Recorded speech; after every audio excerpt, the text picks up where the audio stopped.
Coming up on the HuskyZone, the tennis teams continue their successful play into this week, while the baseball and softball teams split their two matchups.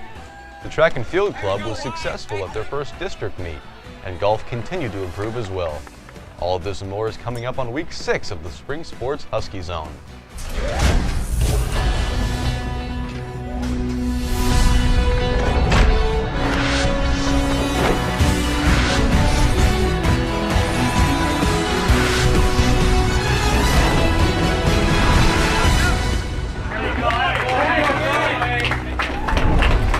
Hi, I'm Cole Costello, and welcome back to another NM Athletics production. This week was filled with mostly acceptable weather, but a few things had to be postponed. And with that, here's Wyatt for schedule changes.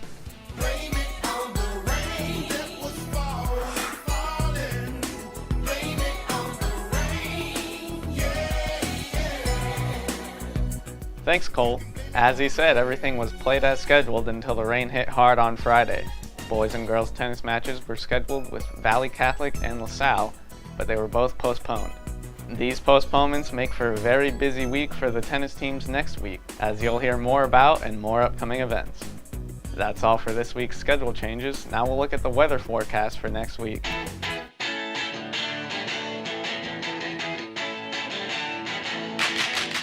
Boy oh boy, does this look like a great week. Monday through Thursday shows no clouds and 0% chance of rain. Temperatures throughout the week look to be in the 70s as some great weather finally hits the area. That's all for our weather. Now let's move over to track and field.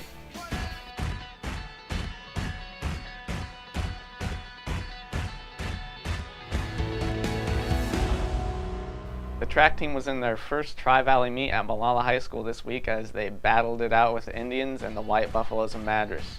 Results were bright for the North Marion track team in this meet.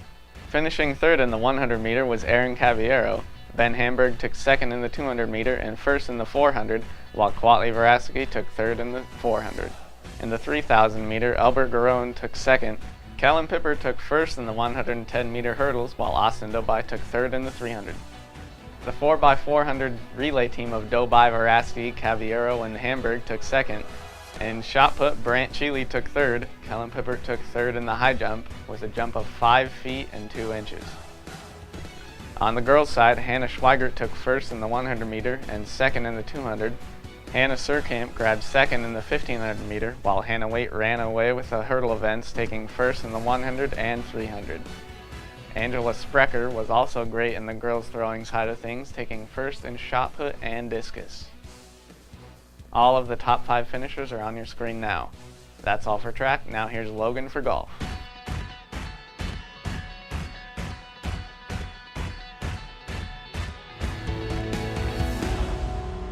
Thanks, Wyatt. This week, the boys traveled to Stone Creek Golf Course to compete in a Tri-Valley matchup. Promising results showed up as Ben Crumley shot his best round of the year at an 84. He also made 2 birdies that round and narrowly missed an eagle opportunity. The Jones brothers also finished well, with Nathan shooting a 98 and Derek shooting a 105. Respectable finishes also came from Derek Twilliger and Cole Durst. That's it for golf. Now here's Cole for tennis.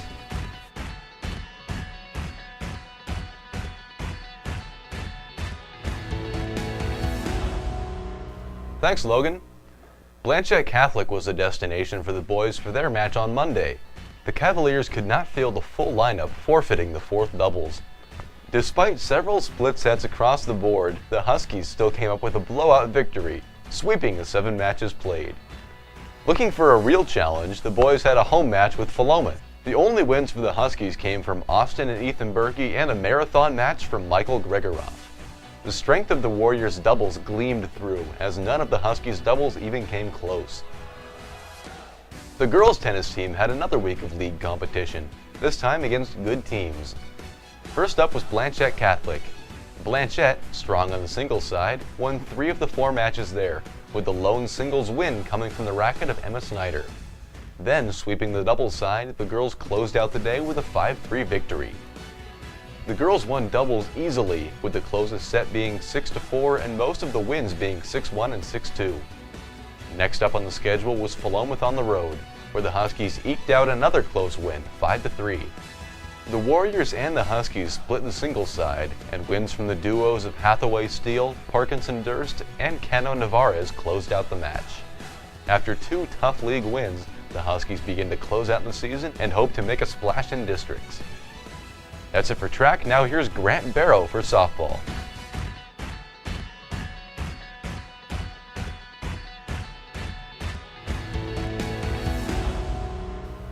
Thanks, Cole. On Monday, the Huskies went on a long, snowy trip over the pass for a matchup with the White Buffaloes of Madras. The girls played one of their best performances of the league season, holding the Buffs to 2 runs while scoring 10. Caitlin Wampel held the Madras bats mostly quiet, debatably having her best performance in the circle this year, as the defense played well behind her.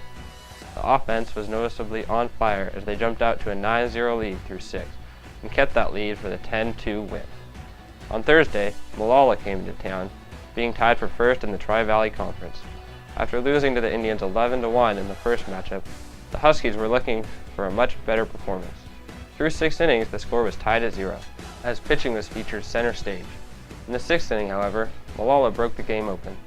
The bases were gradually filled before an excellent bunt, placed perfectly in the infield, plated the Indians' run. After being tied for so long, the Huskies were deflated after giving up the 1 run. Malala's 1-0 lead snowballed to a 5-0 lead, as North Marion lost to the Indians. With a record of 2-4, the Huskies are still in the mix for the league's 3rd place spot. A few wins could make the difference between a top half finish and a bottom half finish. That's it for softball. Now here's Josh for baseball.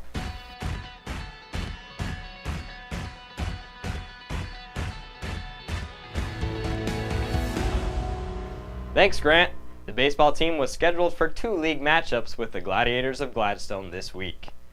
With 2 outs in the bottom of the 4th inning, it was a 2-1 lead for the Huskies. However, North Marion scored 4 runs, aided by some Gladiator miscues, as the Huskies went on to defeat Gladstone 6-1 from Bob Brock Stadium on Tuesday. Pitcher Brock Brashears was firing on all cylinders in the first few innings, as he retired 9 of the first 10 Gladiators batsmen in order, including a string of 5 consecutive strikeouts. Gladstone's only run came in the 4th inning, as back-to-back base hits allowed a run to come in on a fielder's choice. With the North Marion lead cut down to 1, the Huskies quickly countered with an inning that featured 4 runs off of 3 hits and 2 Gladstone errors. Brock used under 80 pitches to close out another complete game victory. Brashears fanned 8 batters, his highest strikeout total of the season, allowed just 6 hits and walked nobody. Shane McKillop and Kyle Williamson led the Huskies offense with 2 hits and a run scored each. After the victory on Tuesday, North Marion traveled to Gladstone for a matchup on Thursday. North Marion got off to a great start, scoring 3 runs in the first inning. Wyatt Moore had a clutch 2-out, 2 RBI single to fuel the opening inning.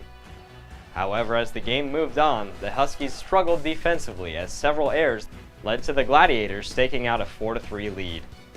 North Marion's offense failed to make a comeback in the late innings, as Gladstone handed the Huskies their first league loss. That's all for baseball. Now here's Cole for this week's trivia question.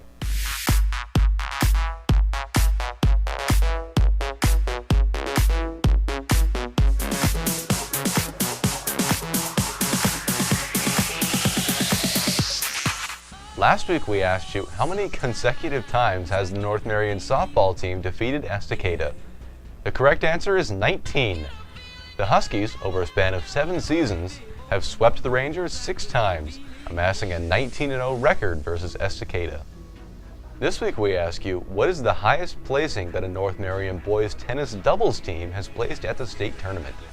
Text in your answer to 503-583-8NMA for a chance to win a free NM Huskies wristband, courtesy of Sports Marketing. Now here's Emery Patterson for this week's North Marion Athletics FBLA High Flying Performer. Let's go.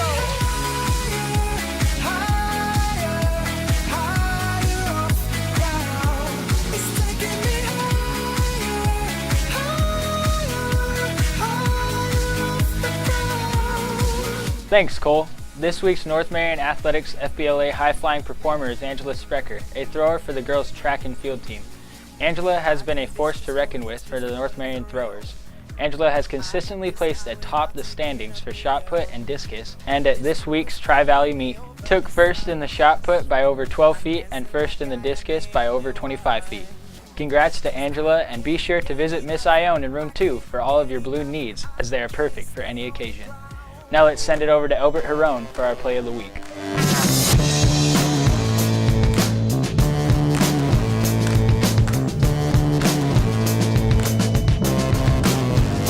Thanks, Emery. This week's play of the week comes from the track team as Hannah Waite ran hard in the 300 hurdles in Malala.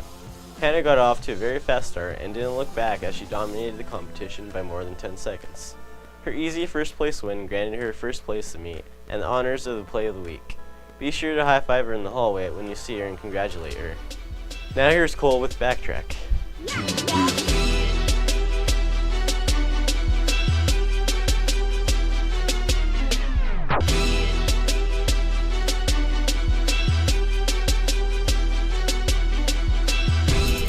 Thanks, Albert.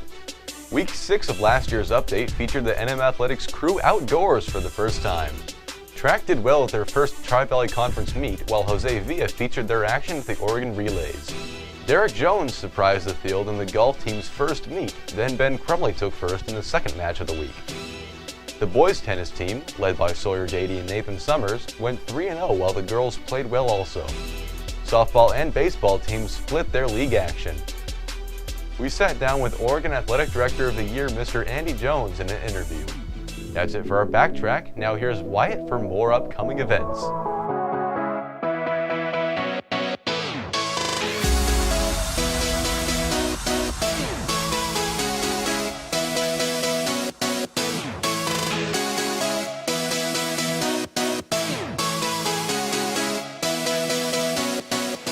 Thanks, Cole.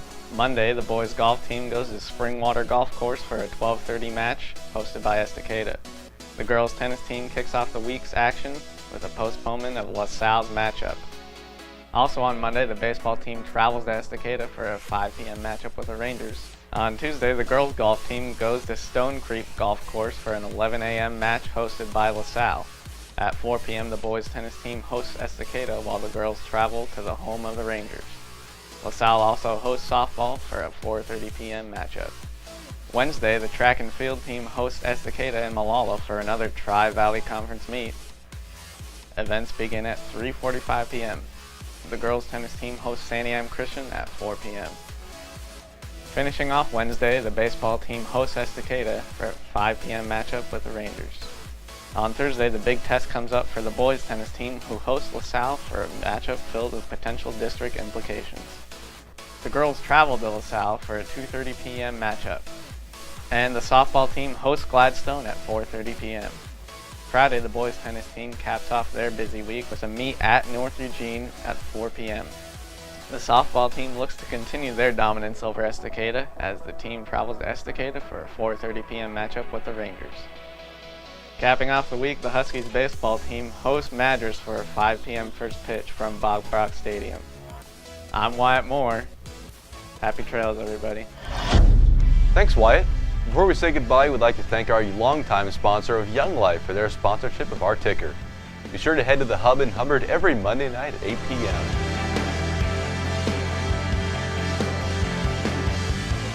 And that wraps up another edition of the NM Athletics Spring Sports Husky Zone. I'm Cole Costello. See you next time. If you're lost in a wrong, or you're sinking like